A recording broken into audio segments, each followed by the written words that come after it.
Hi, I'm Andrew. And I'm Dave, and we're the IB English guys. Today we're going to talk about close reading and annotation and how that we can move that close reading and annotation to a piece of writing. Yeah, folks, we always say in this course, everything we do is typically a reading test first, so we have to be savvy and understand how to annotate and do that close reading. I think, Mr. Giles, for today's exercise, we'll look at a passage from a memoir. Trevor Noah's Born a Crime. What do you think? Love Born a Crime, and I think memoir is fantastic. Let's talk about a couple conventions. The first convention is voice. We want to listen to the voice of the writer. Definitely. And we'll also see references, specific details, things you can touch, taste, hear, smell, lots of great imagery in memoir. Again, emotions, thoughts, and feelings. We want to think about those as we read. Descriptive settings. We have very vivid places that our writer's telling us about. Look for those concrete nouns and how they develop setting. We want to look for relationships with the people that were important to them as they're writing the story. We'll see clever dialogue between those people and how that helps to deliver the message of the story. We want to look careful at sentence structure and syntax and how the sentences are put together. Reflection and honesty. Of course, this person is telling us a story that happened from their childhood. They're looking back and telling us and reflecting on what they've learned. Because this is literature, we're also looking for all that rich figurative language. We love figurative language, metaphors and symbols and all of that. In addition to figurative language, we love powerful verbs. Don't give us any boring verbs. Punch those verbs, choose carefully, and really make that memoir sing. That's right. So we've chosen a passage from Trevor Noah's Born a Crime. And Trevor Noah, again, famous comedian from late night television. And he is, in his memoir, he's talking about his experiences growing up in apartheid South Africa. And we love his work. Yeah, and this particular passage looks at how the laws of apartheid sort of pitted people of color against one another, regardless of which ethnic group they came from. And that's what this passage explores. That's right. The guiding question for the passage is as follows. How does Trevor Noah use narrative elements to communicate a message? That's right. So we're looking for narrative elements. What does that mean? Narrative elements. We're looking at conventions of storytelling, those conventions of memoir and just other great elements that tell engaging stories. Yeah, and they're not telling us what the message is. We've got to figure that out. So again, that's what a lot of these questions do. So what do you say we give it a read and let's listen, and then we can talk about the passage. Sounds great, Mr. Giles. Here we go. That's what apartheid did. It convinced every group that it was because of the other race that they didn't get into the club. It's basically the bouncer at the door telling you, we can't let you in because of your friend Darren and his ugly shoes. So you look at Darren and say, screw you, Black Darren, you're holding me back. Then when Darren goes up, the bouncer says, no, it's actually your friend Seasway and his weird hair. So Darren says, screw you, Seasway, and now everyone hates everyone. But the truth is that none of you were ever getting into that club. Colored people had it rough. Imagine, you've been brainwashed into believing that your blood is tainted. You've spent all your time assimilating, aspiring to whiteness. Then, just as you think you're closing in on the finish line, some effing guy named Nelson Mandela comes along and flips the country on his head. Now, the finish line is back where the starting line was, and the benchmark is black. Black is in charge. Black is beautiful. Black is powerful. For centuries, colored people were told, blacks are monkeys. Don't swing from the trees like them. Learn to walk upright like the white man.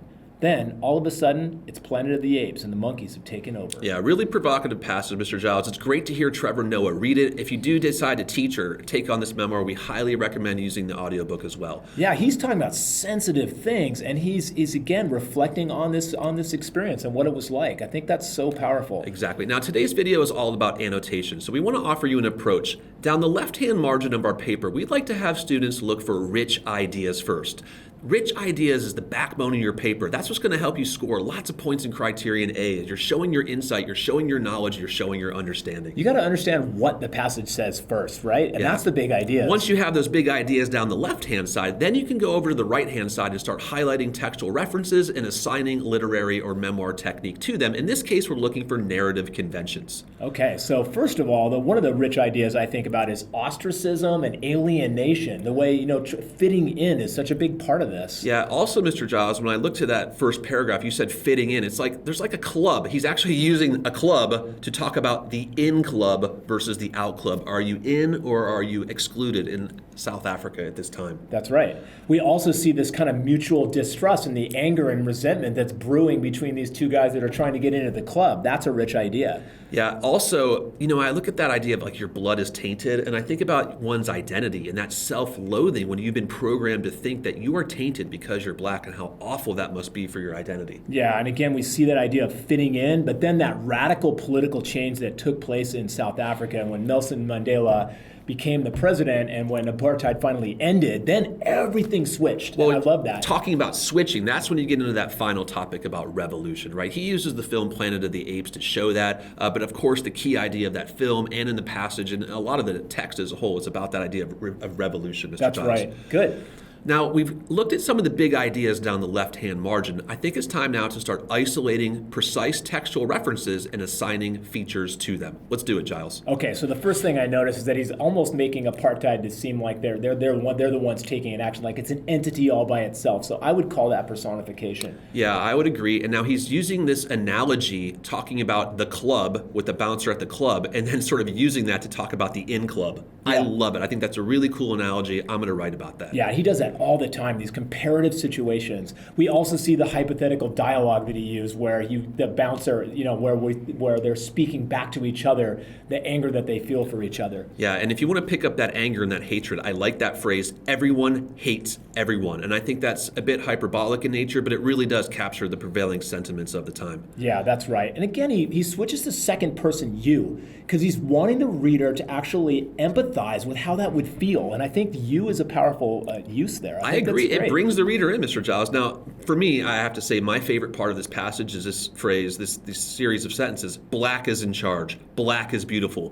black is powerful. I not only love that for the message itself, Mr. Giles, but I really love the way he's used syntax, parallel structure, and really used that repetitive sentence structure to emphasize what I believe is the most important part of the passage. Yeah, and then he's talking about the racial slurs that people used, and then he's also turning that on its head and making an allusion to the Planet of the Apes. And I think, again, there's humor there, but remember that beneath that humor is a very serious message. Yeah, I think the best way to then take these ideas and see how they come out in writing is to read a sample introduction and a sample body paragraph so our viewers can understand how this comes out. Sounds good. All right, I'll take the intro. Remember, the guiding question is, how does Trevor Noah use narrative elements to communicate a message?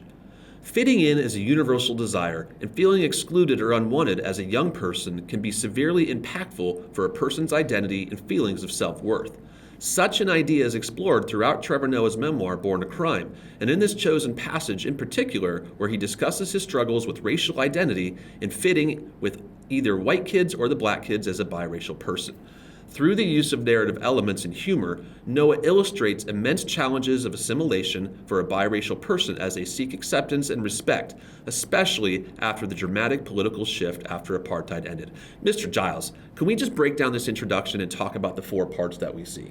Well, the first thing I noticed is that we're thinking about this rich idea about fitting in and that assimilation. And again, that's what we're talking about. And I think, again, it's a really nice hook that's connected to the idea. Yeah, that's the topic, folks. Fitting in is the topic. Now we need a bridge statement to move us further in the paragraph. And they use the bridge, such an idea is explored. Mr. Giles, what is that such an idea is explored? What is that linking back to? That's going back to that hook. It's like saying this idea is explored. We like that word this, but such an idea is explored is the same idea. This concept is explored. This phenomenon is noted. We can use lots of things there, okay? Then we see a quick summary statement, Mr. Giles, and it says, discusses his struggles with racial identity. So we have the summary sentence. What's the final part of the introduction? We've got our thesis. We're incorporating the wording of the guiding question, narrative elements, and humor, but we're also thinking about the rich idea about the challenges of assimilating, which is really what it's all about, and to try to seek acceptance and respect, even noting the political shift. I think all of those things are really powerful, show an understanding. Yeah, now, Mr. Giles, if we look at this next body paragraph, and students, you might want to pause for a minute and read this, but we can see lots of great things happening in this first body paragraph. The first thing I notice is a clear link between the topic sentence of this body paragraph and the thesis. I see the idea of mistrust, and I see the idea of assimilation, and that's a link directly back to the thesis. What are some things you notice? I'm also noticing that we're embedding textual references and talking about that in club, mentioning that whole personification, but we're also connecting to that analogy of the connection between trying to get into a club with the bouncer not letting us in and actually trying to assimilate into apartheid South African society. Yeah, from our annotations, we pick up that humorous dialogue, with Sizwe, and I think about his hair and Darren, and I think that's really clever. Again, it kind of shows the hypocrisy and the fact that, apartheid we're pitting people of color against one another. Really important. Yeah, and then lastly, we're going back to that idea of assimilation and the conflicts that existed between races in our final concluding sentence. So again, a short paragraph that only talks about the first part of the passage, but we see a lot of rich discussion. Yeah, folks, in the end, what we want you to know is none of this is possible. None of this writing can happen unless you do close reading and annotation. So the purpose of this video is to illustrate.